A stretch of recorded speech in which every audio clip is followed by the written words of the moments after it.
Si vous n'êtes pas reconnaissant vis-à-vis de ce que votre lignée a fait pour vous, votre lignée ne pourra pas vous accompagner dans les combats que vous allez mener. Et vous ne pourriez pas mener ces combats seul parce que vous allez faire face à trop de vent, trop d'adversité. Et si vous êtes seul, en pensant que... Comme ça, quand je vois quelqu'un dire « je suis très intelligent », ça ne veut rien dire. Tu es très intelligent et ça fait quoi? Est-ce que vous savez que ceux qui sont même les plus intelligents n'ont même pas le courage de s'exprimer parce qu'ayant peur des idiots? Je prends un exemple.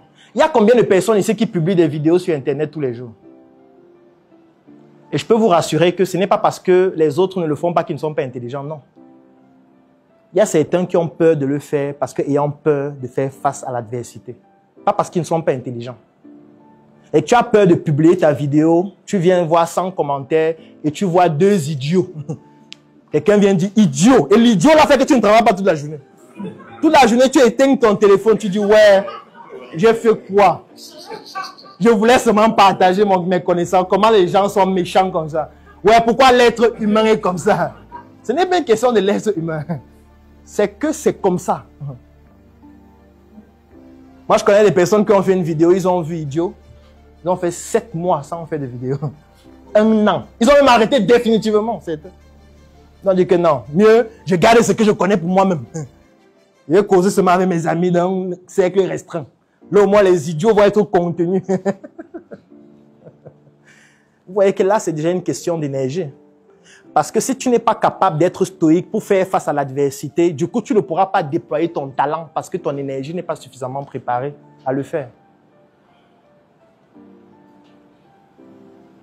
On est dans un pays où il y a des gens très intelligents mais qui ne parlent pas. C'est vrai, vous allez me dire, certains ont le droit de réserve, c'est vrai.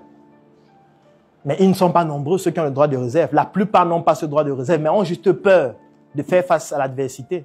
Et quand ils voient d'autres qui s'expriment être laminés, du coup, ils se confortent en disant que j'ai même bien fait de ne pas faire l'affaire. De toute façon, on lamine les gens sur Facebook là. Si je tentais de faire ça, c'est que je suis mort. Mais en fait, tu n'es pas en train de comprendre que tu es en train de t'emprisonner. Parce que peut-être, dans ton identité, c'est ta voix. Mais tu es en train d'obstruer la voie que tu dois suivre parce que tu as peur de faire face à l'adversité. Et comme tu as peur de faire face à l'adversité, qu'est-ce qui va se passer? En fait, toute ta lignée va subir. Parce que tes enfants vont bénéficier d'une énergie d'un peureux. Tu penses que si toi tu as peur, tes enfants vont être courageux facilement? Tu vas leur enseigner le courage quand tu as peur. Quand ils vont essayer quelque chose de dangereux, comme toi-même tu as peur, tu vas dire que, s'il te plaît, arrête ce tout. Parce que moi, ton père, là, je n'ai pas pu faire ça. Donc toi, il faut que tu arrêtes. Donc du coup, vous voyez que l'enfant est déjà en train de bénéficier de cet héritage transgénérationnel de son père qui l'éduque déjà dans la peur. Pour que cet enfant sorte de la peur, vous savez ce qu'il doit faire? Il doit sortir de la peur dans la violence. Ça veut dire qu'il doit être violent même vis-à-vis parfois de ses parents pour choisir sa propre voie. Parce que ce n'est pas facile d'accepter que ton père te dise de faire ça et toi tu fais autre chose. Ça veut dire que tu entres en conflit avec ton père.